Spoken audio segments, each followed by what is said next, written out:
If days like these last with one another, with the feeling pass, would you find out with me? If it all started. There were some preparations that had to be made before we left for Washington. The first were face masks, since this trip was taken during the coronavirus pandemic. The next special item is a bear spray. It sounds like something you'd never need, but we encountered a bear in Grand Teton.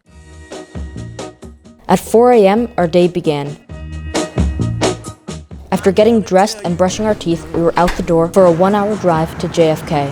Time today, you'll get tired of my voice. That's how much I'm gonna tell you that I miss you. I'll miss you if you go. Once we boarded our flight, the sanitation began. I tell you, After a diligent sanitization, we took off. On the flight, we both looked out the window at the beautiful mountain ranges and looked at our screens to watch movies. We landed at Seattle Airport and had urgent business to take care of.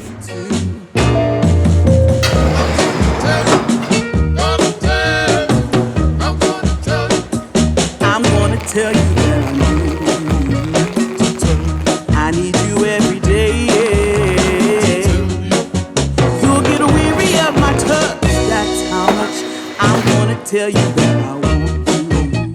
What preceded was a 2.5-hour car ride to our Airbnb, but before that happened, a pit stop was necessary. No one else. I'm gonna shout it out. Yeah, up on the mountain top. After the pit stop, we cruised through Washington and arrived at the Mount Rainier area. I really hope you love me too. Yeah, I really hope you love me too. We enjoyed some great views before settling into our first Airbnb of the trip. Inside. We awoke early, prepared for the longest hike that we had ever done, 10 miles with 3,000 feet of elevation gain. Before we get to the first hike, we need to go back 3 years to the real first hike. We started hiking in 2016 in Kent, Connecticut, which is about 1 hour from our house. The first hike we ever did was in Bulls Bridge Pass, which is a hike that's 2 miles long and about 200 feet of elevation gain. At the time, it seemed like a difficult hike, but now, looking back, it seems like a walk in the park, which it was. Ever since then, we've been getting more experienced at hiking, since we've been hiking every weekend, getting better and better as we keep hiking more and more. We started actually taking vacations where we would hike in large amounts for the whole vacation, and this has been leading us up to Washington. In some of these vacations, we did some pretty big hikes. Like in Yosemite, we did the 4-mile trail, in which we climbed 3,600 feet in 4 miles and then walked 10 miles back to return. But after we did that hike, we took some breaks for a few days to recover and rest. But in Washington, we did hikes of that same amount, day after day after day. And that's why Washington is like a rite of passage for us as hikers. The hike began at a low elevation in a forest with giant trees.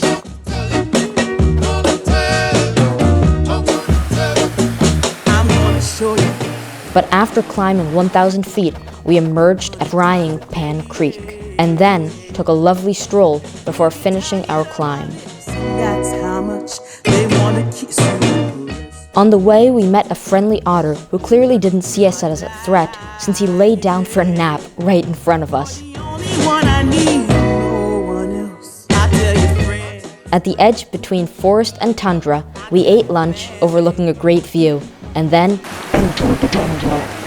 Know about my love, so I really hope you love me too. Yeah, I really hope you love me too. Yeah. there were some sketchy snow crossings on the precipice of the trail. This was compounded by the trail being razor thin with a wall of ice next to it. After crossing the treacherous snow and ice, we made our way to a beautiful vista, a great payoff from a long hike. Like all day hikes, we needed to go back. This included crossing the snow and ice again, but this time on a downhill, which meant it took longer. Okay, scooch down. Okay, scooch. No saltes.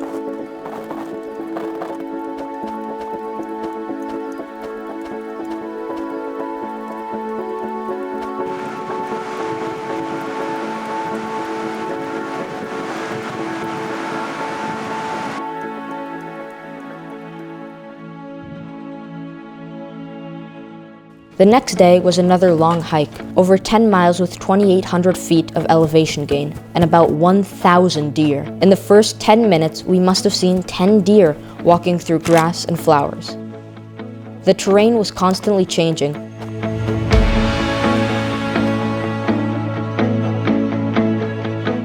We ate a quick snack before leaving. The trip from Burrow 1 to Burrow 2 is short, but it is a steep uphill.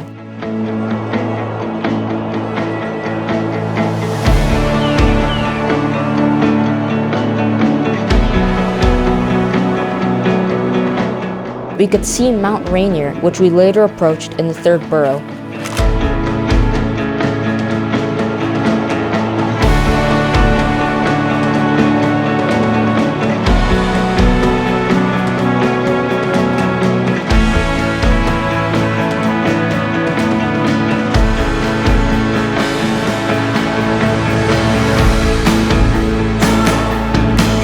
After eating lunch, some of us explored further, while some of us decided to sleep with the best view ever.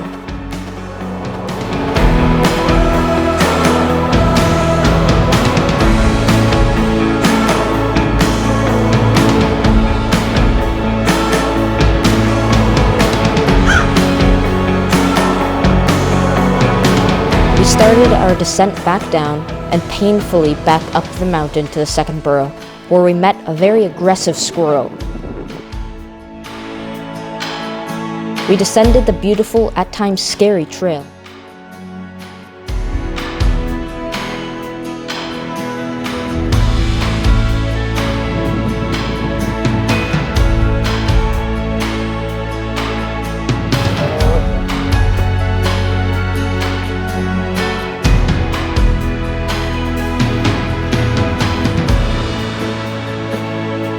On the fourth day, we had a shorter hike. It was 6 miles with 1,100 feet of elevation gain. It started in the same place as the hike from the day before, but we turned at the ice pond and climbed an adjacent mountain.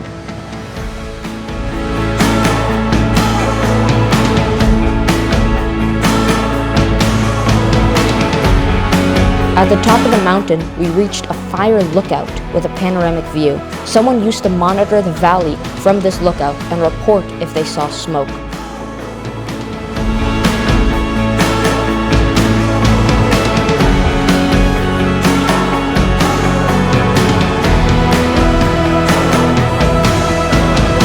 On the way back, the trail going down was mainly wide enough, but at some points it got pretty thin. We descended to a path with lovely flowers. After the hike, we visited 2 more places. The first was an overlook, and the last was the Blue Hole. Was that Tony? Day 5 was our last day in Mount Rainier, but it had one of the most beautiful hikes. It was about 6 miles with almost 1,800 feet of elevation gain. The hike began at an elevation of 5,420 feet with a stunning view.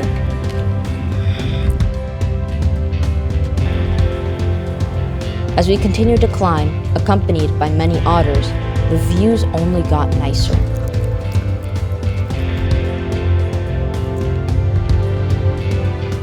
As we approached Mount Rainier, this day, from another side, it became toweringly colossal. After a quick water break, enjoying the views, we started a steep climb to the peak.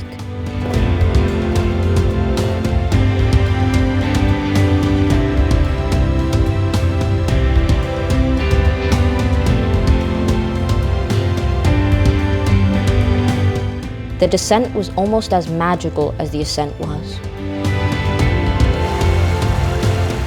Whenever there's a large drop in elevation, there is always change in scenery. Here it was from tundra to forest. After the hike, we drove past the same place until we came to a jungle-like forest where we explored.